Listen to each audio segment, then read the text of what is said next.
Liepa.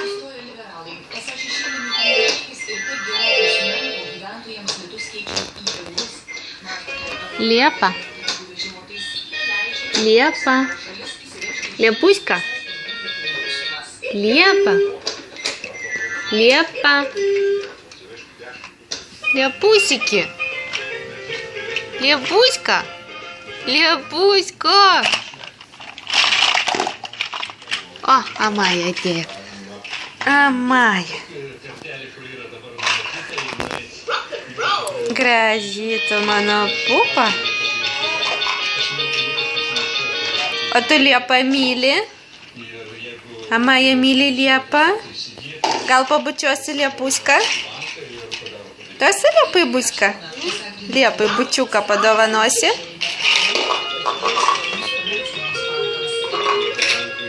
Oi, saunuolė. Babai parodysim.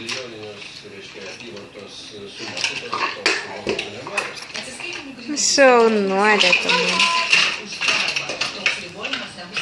Jei žmogus atsiskaitys per mokėjimo paslaugų teikėjus, valiutos skaityklose arba įneš grynuosius į bankomatus.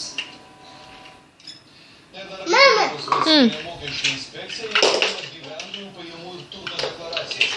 Deklaracijas paskutinė kartą pildys litais, o įmokos ir nepriemokos mokamos jau eurais.